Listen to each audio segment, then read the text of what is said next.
ایک بادشاہ نے صرف ایک غلط فیصلہ کیا اور پوری سلطنت تباہی کے قریب پہنچ گئی۔ حیرت کی بات یہ تھی کہ اسے کسی دشمن نے نہیں ہرایا، نہ کوئی جنگ ہوئی، نہ بغاوت۔ صرف ایک فقیر کے چند الفاظ نے اس طاقتور بادشاہ کا غرور توڑ دیا۔ فقیر نے ایسا کون سا سوال پوچھا جسے سن کر پورا دربار خاموش ہو گیا؟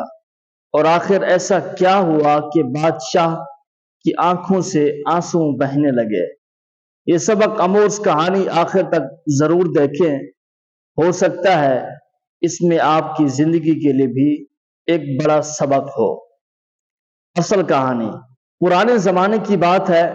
ایک بہت بڑی سلطنت تھی۔ اس سلطنت کا بادشاہ بے حد امیر اور طاقتور اور مشہور تھا۔ اس کے محل سونے سے سجے ہوئے تھے، اس کے خزانے ہیرے جواہرات اور سونے سے بھرے ہوئے تھے۔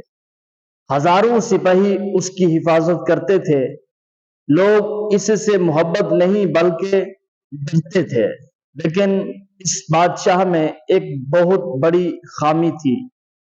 وہ غرور میں ڈوبا ہوا تھا۔ وہ سمجھتا تھا کہ دنیا میں اس سے زیادہ عقل مند کوئی نہیں۔ جو اس سے اختلاف کرتا ہے اسے سزا ملتی ہے۔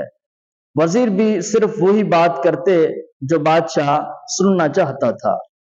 اسی غرور نے بادشاہ کو اندھا کر دیا تھا۔ درویش کی آمد۔ ایک دن شاہی دربار لگا ہوا تھا۔ تمام وزیر، سپہ سالار اور امیر لوگ موجود تھے۔ اچانک محل کا دروازہ کھلا۔ ایک بوڑھا درویش ہاتھ میں لکڑی کا آسا لیے اندر داخل ہوا۔ اس کے کپڑے سادہ تھے، پاؤں میں جوتے بھی نہیں تھے، لیکن چہرے پر عجیب سا سکون تھا۔ سپاہی اسے روکنے لگے مگر درویش بغیر ڈرے سیدھا بادشاہ کے سامنے جا کھڑا ہو گیا۔ بادشاہ غصے سے بولا، تم جانتے ہو تم کس کے سامنے کھڑے ہو؟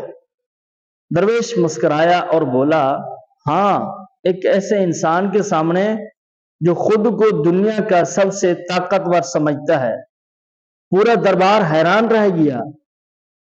درویش نے بادشاہ سے کہا، میں آپ سے صرف ایک سوال پوچھنا چاہتا ہوں۔ بادشاہ بولا، پوچھو۔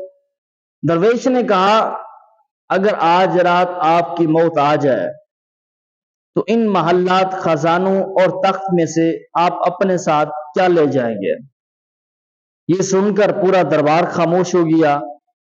بادشاہ کے پاس کوئی جواب نہیں تھا۔ کافی دیر بعد اس نے احساس سے کہا، کچھ بھی نہیں۔ درویش نے مسکرا کر کہا، پھر اتنا غرور کس بات کا؟ جو چیز ہمیشہ تمہارے پاس رہنی ہی نہیں ہے اس پر فخر کیوں؟ دوستو، یہ انجام ہے۔ یہ الفاظ بادشاہ کے دل پر بجلی بن کر گرے۔ اس کی آنکھوں سے آنسو بہنے لگے۔ اسی دن اس نے ظلم چھوڑ دیا، لوگوں کے ساتھ انصاف کرنا شروع کر دیا، غریبوں کی مدد کی، اور پہلی بار اسے احساس ہوا کہ اصل بادشاہ وہ نہیں جو لوگوں پر حکومت کرے، بلکہ وہ ہے جو اپنے نفس پر حکومت کرے۔ دوستو، دولت، طاقت اور شہرت ہمیشہ ساتھ نہیں رہتی۔